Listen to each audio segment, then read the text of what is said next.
let's just go down the rabbit hole here for a second. Let's just assume this is some sort of adversarial or foreign technology that several decades now has managed to leapfrog us and evade all 18 members of the intelligence community, despite our best human intelligence, signals intelligence, imagery intelligence, yada, yada, yada, yada, right? That would be an intelligence failure that would eclipse just about anything else this country has ever faced.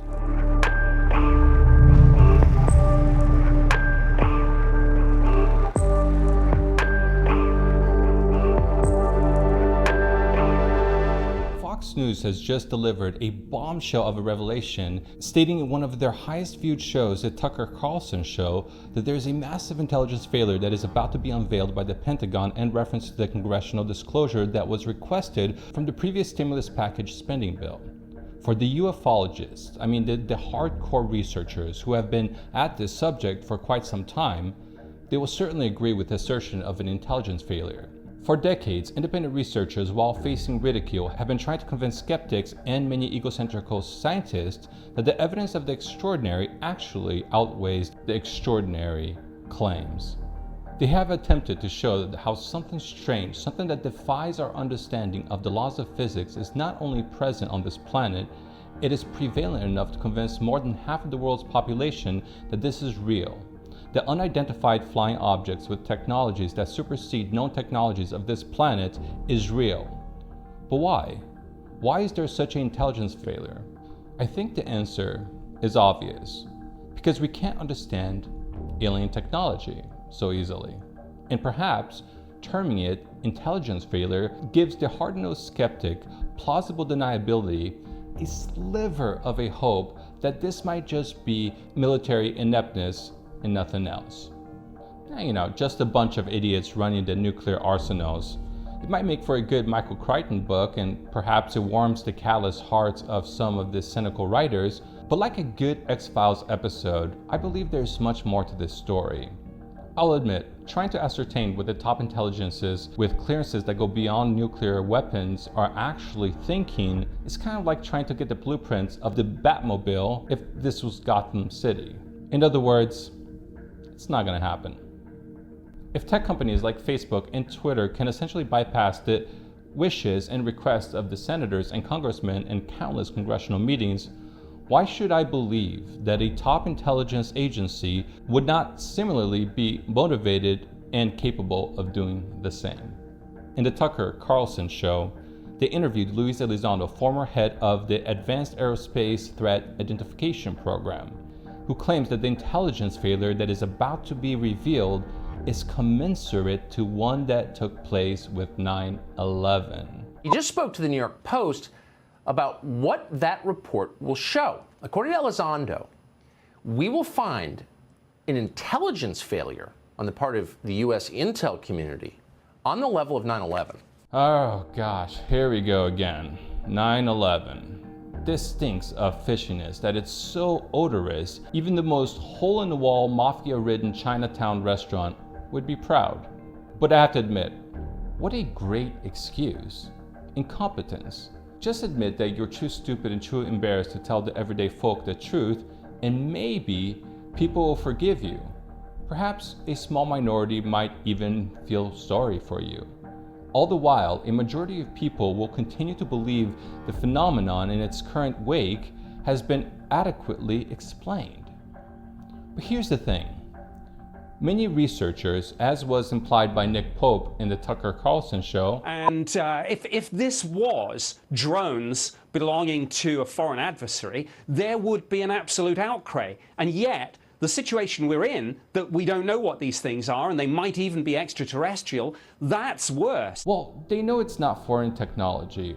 Or if it is, it was almost certainly inspired or back-engineered from sources likely outside of Earth or our current timeline. I get it. Neither time travel or the capacity of warping through space in a short amount of time has been adequately proven. But isn't it precisely the lack of knowledge, the fact that these crafts defy the physics as we know it, that actually gives us the confidence to assert that what we're dealing with is extraordinary enough to perhaps be of an extraterrestrial origin? To claim that this entire phenomenon, or the ability for the intelligence to disclose the phenomenon to the public, is just a matter of incompetence is not an admittance of having a lack of further knowledge. Rather, it's the redirection of information that attempts to get people to believe that this is a military failure, so hey, no worries, there's nothing more here to see. So quit your questioning because we don't know any more than you do. Or so they say. But here's the thing. You don't need to know the physics that they're using. You just need to know that they exist to begin to ask some of the deeper questions. Nothing the military will say will be able to erase all the history of ufology. UFOs, or if you want to term it UAVs, they have been spotted for over thousands of years. It's been discussed by many cultures who talked about sky gods. Gods who were said to have come from a place that's technically not habitable, unless, of course, you were talking about the fictional movie Avatar. These gods were accompanied with rounded crafts, the same ones reported today. Why do angels who similarly come from the sky have halos? Is it possible that the crafts that they came in just happen to be shaped like a metallic circle? Now, if you look into the history of halos, you'll see that its origins go as deep as the mysterious Roman Mithra religion, to which no surviving scriptures exists. Now, look at this Renaissance painting. Does that not resemble a current UFO? Why did the Egyptians have a snake with a circle as part of their hieroglyph? Well, in short, it was to depict these gods and their ability to be powered and to shine like the sun. I kid you not. Now, talking about serpents, why is the dragon the only creature in the Chinese zodiac to supposedly be fictional, like some kind of unicorn from the trippy realms of Rainbow Land? Why is the dragon present in every religion in the world, including the Dim Eskimos and the Australian Aborigines? Well, technically the Australian Aborigines called it rainbow serpents. Maybe the unicorn comparison is apropos. Okay, I'm going off on a non-secular tangent here. But steering back to the land of meaning, I wanted to quickly ask, could it be that dragons have historical significance with the origins of humanity, and that our top intelligences are trying to steer us away from such truths? How many serious scientists have ever questioned why so many cultures discuss humanity being created by a dragon figure, and why so many of the earliest depictions of our creation was actually shown with what looked like a double helix DNA structure? I would presume not enough. Is this all just some phenomenal coincidence that so many cultures ascribe the same thing despite having no contact with each other? Carl Jung, please get your telepathy collective consciousness theories out of here. I'm actually trying to make a point. The topics of potential UFOs and aliens is like a giant glacier to which we have barely scratched the surface of. If you were Leonardo DiCaprio trying to make love with Kate Winslet, the intelligence redirecting your thoughts is like the Titanic waiting to spoil your honeymoon. There is so much to discover below the waters, so many unknowns, but what is known for certain is that the US intelligence does not seem to care for everyday people asking the bigger questions, like how many times did you actually watch the Titanic? Because if you watched it enough times and cried to enough Celine Dion songs, you will know how much of it was actually fiction, just a fictional story to warm your hearts with love amidst one of the biggest human tragedies in modern times. No, please, I know what you're thinking. No 9/11, okay?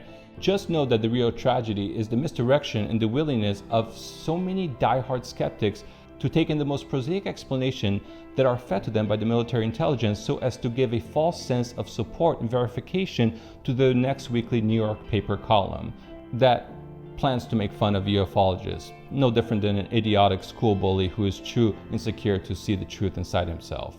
And to finish off this episode, I'll finish off with an actual serious question this time.